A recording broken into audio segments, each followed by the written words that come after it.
In today's video, we're going to talk about the Credit Card Act of 2009. It was a game changer that protects you and me from unfair credit card practices. Whether you are a seasoned credit card holder or just getting started, understanding these protections can save you money and stress. So let's get right into it. In 2009, the U.S. government passed the Credit Card Act to put an end to shady practices by credit card companies. Before this law, credit card companies could hike up our interest rates without warning, pile on hidden fees without warning, and trap consumers, if you don't pay your cards off every month, into an endless amount of debt. Before that, you wouldn't even know when your balance would be paid off if you paid the minimum payment. That's why they made that adjustment on your statement. So let's break this down real quick. No sudden interest rate hikes. Credit card companies can't increase rates on your credit card balances without a 45-day notice. Now, I want you to pay close attention to what I'm telling you, because if you have ran into problems with your credit card company where it's charged off account, I'm about to give you some secret information that you can utilize to fight back and either get your debt forgiven because they have violations according to the Credit Card Act, or to get you into a settlement position. I'm always about trying to give you the information so you can leverage your position to help you be able to move forward. So, no sudden interest rate hikes. Credit card companies can't increase your interest rates on existing balances without a 45-day notice. And they can only do it if you're over 60 days late. So, think about that. Key words. On the balance that you have. So, how many times have you charged something and then maybe you went late for 30 or 60 days, and then you notice that there was an increase in your interest rate on your credit card, but you know for a fact that you still have a balance from that before that happened? That would be a violation of the law. I'll repeat it again for you. Credit card companies can't increase your interest rates on existing balances, that's the key word, without a 45-day notice. And they can only do it if you're over 60 days late. You're at $5,000, you want to get something that's a couple $100, so they'll let you go over. Sometimes you used to have to call in, sometimes they'll just let you do it. What they would do is they would charge you an additional fee for doing that. So this is something that they're not allowed to do. They have to either be upfront with you, or they have some type of protections in place where you would say, okay, I agree to it. So they cannot just say, hey, we're going to let you make that charge, even though you have a $5,000 limit. We're not going to let you make that charge without notifying you of additional fees or overages that we're going to charge you. Or they'll just deny it and not let you go over your amount. And as a matter of fact, when I was opening up an account at a credit union, they were saying, hey, you can get this overdraft protection. We were like, we don't need overdraft protection because we don't want to go into that where we're going to have it to where we didn't pay something. We were just like, we're just not going to overdraft the account at all. And they were like, well, but you can go ahead and get this, and it was a fee to be able to get it. So what I think that they're trying to do now is they're like saying, okay, we're going to just charge a fee per month. So if you happen to overdraft, we were like, we don't want to get it, but that's another way that they're trying to sneak in to be able to get the fees, because they're going to have to tell you in advance if you are in the position where you're going to charge something and then you're going to go over. They're not going to want to have you call in and get approval and go over all of the terms and all of that stuff. Something else that they got to do is they got to give you clear monthly statements.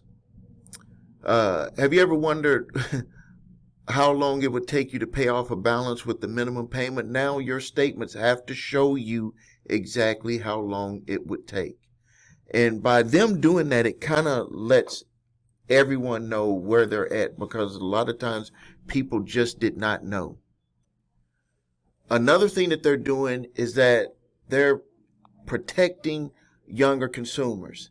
If you're under 21, you would need proof of income or a cosigner to get a card. This prevents students from falling into unnecessary debt traps. Something that had happened in the past, let me tell you, something that happened in the past. In my younger years, a good friend of mine, this is way, way back in the early 90s, he was like, Steve, do you want to make some extra money? And I was like, yeah, I want to make some extra money. This is when I was 20 years old. And he was like, we can go to college, to this college, well, groups of colleges in our area. And what we would do is we would offer credit card offers to the students. And I was like thinking to myself, this sounds crazy. They don't work, none of that stuff. And when we looked at it, they were hoping, the credit card companies, like the person who brought us there for the credit card companies, all we were doing is getting students to fill out the application, and we would send it in for the credit card. But we had asked him, like, why are they giving these kids the credit card? Because the parents were going to end up paying. And I was like, this was crazy. Now, I'm not like that now. This is way before the credit repair shop. Actually, this is even way before I had even got into to trouble in the 90s. I'm talking about 1990, 1991, where I was just trying to, go out there and make some extra money. But it was crazy. So the Credit Card Act specifically states that they're going to protect younger people who are college students from being able to get these credit card offers, and then credit card companies trying to have mom and dad end up paying them. So what does this all mean for you? Simply, you have more control over your credit. No more surprise fees, no more shady interest increases, and way more transparency about how credit cards work.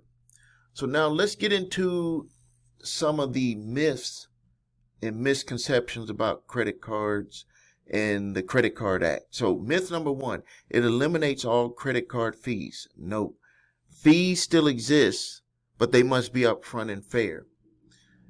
It applies to all credit card products. This law covers credit cards, not loans, and other forms of credit. Myth number three, it guarantees low interest rates. That is not what it guarantees. While it limits how interest rates can change, your credit behavior will impact the rates that you have. So I want you to make the most of your credit. I want you to be able to protect your most important asset, that is yourself. I've been saying that in 2025. If you don't feel good, if things are not working in your favor for you, if you don't see progression, if you don't see yourself moving forward, it's going to be hard for you to continue. No matter what information and education that you get on helping you with your credit. So here's some things that you need to take care of. And we educate our customers at the Credit Repair Shop on this, that you need to avoid making a minimum payment. If you can, and it might take some work depending on your financial situation, is you want to get your credit card balances down by the statement date of 30%. Even if you're not looking at utilizing your credit to go get a loan or something like that, it's going to keep your credit score from fluctuating. So if you need to use your credit for 1 month, maybe an investment opportunity comes up, maybe you're going to go to get a loan for a house or a car, whatever, you just never know what you might need to use your credit for. You're not going to have to put that on pause because your credit score is lower than it would normally be for that month, simply because you had higher balances on your card. And then also something that you need to keep in mind is that credit cards are the only companies, the only lenders that have an open-end account. So what you do with one credit card can affect the interest rates that you're getting charged with another credit card company. Make sure you make your payments on time. Don't miss any payments. Don't be late. Find out that information so you can always make it on time. Remember, some of the times there could be some processing days. You just if you want to stay on top of it, you got to find out that information. Don't leave it up to chance. And then you need to also check your statements. I do this all the time before I pay my credit cards off each month. I look to make sure that those charges were legit. About 5-6 months ago, back in August, I was hacked with one of my accounts, my Facebook ad accounts, and there was almost $50,000 worth of charges that attempted, but before they got caught, there was about $5,000 to $6,000 worth of charges that were not authorized. So you need to make sure. And the way that they did it is they did small amounts and then they built up to the bigger amount. And they did that because they wanted to see if I was paying attention. And because I spend a lot of money on Facebook advertising, I pay attention at the end of the month. Now I have notifications of all of the charges that go through. It doesn't matter what it is. I want to know. I don't care if it's $1, $2. It does not matter. I get notifications on that all the time. So now that you know how the Credit Card Act protects you, it's time for you to start taking control of your credit. If you need help with your credit, please visit us at thecreditrepairshop.com. Watch the video, What Makes Us Different, so you can see my 8-point validation process, my 2-phase settlement process. If you need your credit reports and scores, go to the website your3scores.com to grab your TransUnion, Equifax, and Experian credit reports in all 3 scores. If you have debt collectors coming after you, grab my 3-pack of letters, statute of limitations, debt validation, and cease and desist collection activities letter. Subscribe to the channel, post your questions and comments. It's Stephen A. Williams, President and Founder of thecreditrepairshop.com.